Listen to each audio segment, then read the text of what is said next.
Question है, यहाँ पर कुछ अलग चीजें दी गई हैं, लेकिन सेम वही प्रोसेस यहाँ भी लागू करना है और इसी तरह से वर्कआउट करना है। इस नाते प्रॉब्लम को बार बार रीडिंग करना आवश्यक हो गया है। प्रॉब्लम बार बार रीडिंग नहीं करेंगे तो आपका कॉन्सेप्ट क्लियर नहीं हो पाएगा। इस नाते मैं बार बार इसी चीज को कहूंगा कि प्रॉब्लम रीडिंग करना और साथ में फिगर के साथ जुड़ना। और जब इतना काम आप कर लेते हैं तो कैलकुलेशन स्टेप्स इसके बहुत ही इजी होते हैं। तो थर्ड क्वेश्चन देखते हैं। कह रहा है if two towers of heights x metre and y metres, दो टावर है हमारे, एक x मीटर है और दूसरा y मीटर है। फिगर के अकॉर्डिंग भी देख रहे हैं, ये भी फर्स्ट टावर है जो x मीटर हाइट है और दूसरा CD y मीटर हाइट का है। तो सेम कंडीशंस में if two towers of heights x metre and y metre subtend angles of 30 degree and 60 degree, वो दोनों टावर्स एक किसी पॉइंट पर सबटेंड करते हैं, एंगल इंक्लाइन करते हैं। मतलब कि हमारा ऑब्जर्वर D और B पॉइंट पर बैठा है और एक किसी निश्चित बिंदु पर, सर्टेन पॉइंट पर वो देखने की कोशिश करता है कि एंगल ऑफ एलिवेशंस क्या बन सकते हैं या उसके एंगल ऑफ डिप्रेशंस की कंडीशंस क्या होगी। तो सेम कंडीशंस में कह रहे हैं कि x metre and y metre tower subtend angles of 30 degree and 60 degree.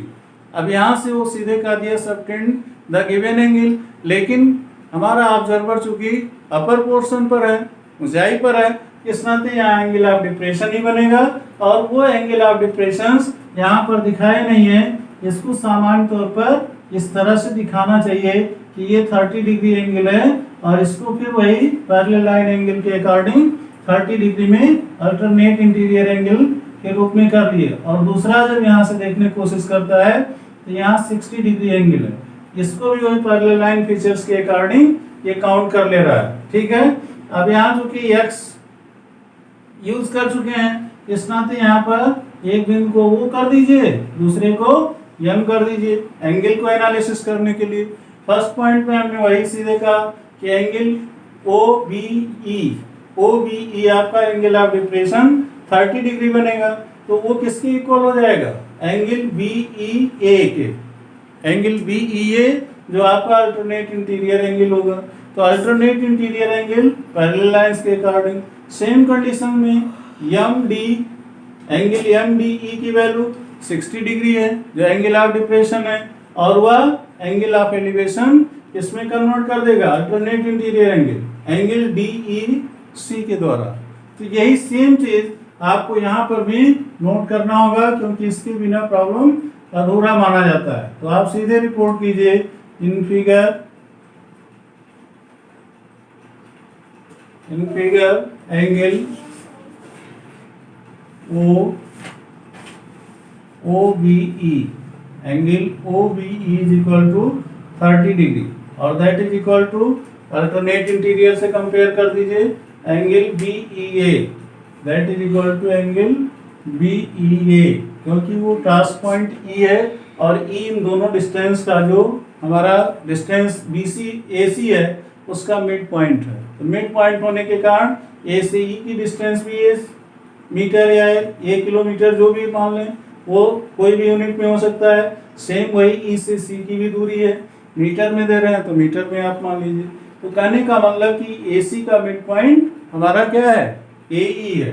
तो इस तरह से angle OBE is equal to 30 degree, that is equal to angle BEA। ये आपस में डिप्रेशन एंगल का एंगल ऑफ एलिवेशन या अल्टरनेट इंटीरियर एंगल में कन्वर्सेशन कर दिए। सेम कंडीशंस में दूसरी क्या है, angle MDE that is equal to क्या हो जाएगा, 60 डिग्री। और ये 60 डिग्री एंगल किसके इक्वल हो जाएगा, अगला एंगल इनका DEC, तो एंगल DEC, ये दोनों हो गए एंगल। अब आप क्या कर रहे हैं, दूसरा AB डिस्टेंस या हाइट ऑफ द टावर कर दीजिए, height of tower AB that is equal to क्या हो जाएगा, x मीटर एंड टावर, दूसरा टावर क्या है हमारा CD है, तो CD is equal to y metre is the midpoint, is midpoint on line AC, so that AC A is equal to EC। मतलब ये चीज अगर आप दिखा देते हैं तो दैट्स एनफ। अब इसके बाद फिर कुछ शेष नहीं रह जाता, फिगर आपका एनालाइज हो गया, इनकी डिस्टेंस भी आप दिखा दीजिए, that is equal to A metre. ठीक है, मतलब आप अपनी तरफ से कोई कमी मत छोड़िए। अब ये सारी चीजें जब आ गई, फिर हमसे क्या करना चाह रहे हैं, respectively at the centre of line joining their feet, then find the ratio of x is to y। x is to y का रेशियो हमें पता करना है। ठीक है, तो x इज टू y का रेशियो पता करने के लिए क्या करेंगे, now we take the triangle. कौन से ट्रायंगल पहले लीजिए, BAE, ट्रायंगल BAE।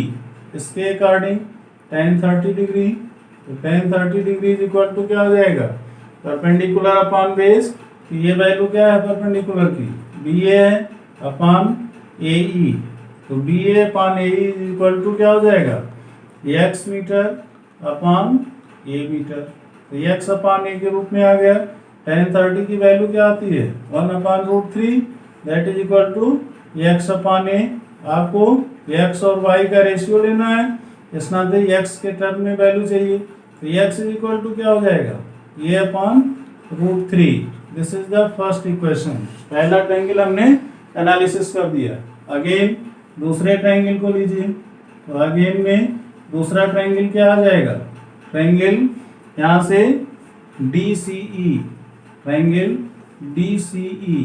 तो अब इस ट्रायंगल के according tan 60 degree, tan 60 degree is equal to perpendicular क्या है, DC है, तो DC upon CE, that is equal to क्या हो जाएगा, y metre upon A metre. अब यहाँ से भी tan 60 की वैल्यू रखेंगे तो √3 होता है, √3 is equal to y upon A। Metre metre common unit है, इनको भी क्रॉस मल्टीपल कर लीजिए। तो ऐसी कंडीशंस में क्या हो जाएगा, यहाँ से y अपॉन A ये वैल्यू दिया है, तो y इज इक्वल टू क्या हो जाएगा, A इंटू √3 हो जाएगा। ठीक है, ये सेकेंड इक्वेशंस बन गया। अब यहीं पर ब्रैकेट में कर दीजिए कि फ्रॉम इक्वेशन फर्स्ट, बात समझ रहे हैं, इक्वेशन फर्स्ट और सेकंड दोनों को कंपेयर कर दीजिए, तो एटलीस्ट क्या पा जाएंगे, 10 we get x upon y। मतलब दोनों को कंपेयर करने चल रहे हैं, तो x अपॉन y, x की वैल्यू क्या है, a√3 है, तो a√3 अपॉन y की वैल्यू क्या है, a√3 ये भी है। यहाँ से सामान्य तौर पर क्या हो जाएगा, a√3 दोनों के नहीं, एक a अपॉन √3 है, तो इसको a अपॉन √3 के रूप में रखिए, a अपॉन √3 है। तो a अपॉन √3 होने पर ये कंडीशंस आएगी कि अब अगले स्टेप में क्या करेंगे, x इज टू y कर दीजिए, √3 ये नीचे चला आएगा, तो क्या हो जाएगा, a से a को कैंसिल कर दीजिए, तो ये आ जाएगा that is equal to 1/√3 into √3, और √3 इंटू √3 की वैल्यू 3 हो जाएगा, तो दैट इज इक्वल टू 1/3। या अगले स्टेप में क्या कर सकते हैं, x is to y is equal to 1:3। This is your answer, यही इसका आंसर हो जाएगा। तो क्वेश्चन में कोई खास चीजें नहीं होती, बस जरूरत क्या है कि कॉन्सेप्ट आपका क्लियर हो, और कॉन्सेप्ट क्लियर होगा तो उसको आप इजीली एक्सप्लेन भी कर सकते हैं, साथ में दूसरे और मित्रों को शेयर कर सकते हैं, अच्छे ढंग से रीडिंग कर सकते हैं। इसी के साथ अगले वीडियो में फिर हम आपसे मिलेंगे और इसके कुछ स्पेसिफिक प्रॉब्लम लेकर के कि जो ट्रिग्नोमेट्रिकल आइडेंटिटी बेस करते हैं, जिससे आप कहते हैं प्रूव दैट प्रॉब्लम, क्योंकि आगे चल करके 10+2 स्टैंडर्ड में उसके विशेष क्वेश्चन आपको स्टडी करने हैं। तो अगला वीडियो हमारा इसी पर बेस करता होगा, जो ट्रिग्नोमेट्रिकल आइडेंटिटी केस होंगे, प्रूव दैट के केस होंगे। ठीक है, तब तक के लिए धन्यवाद।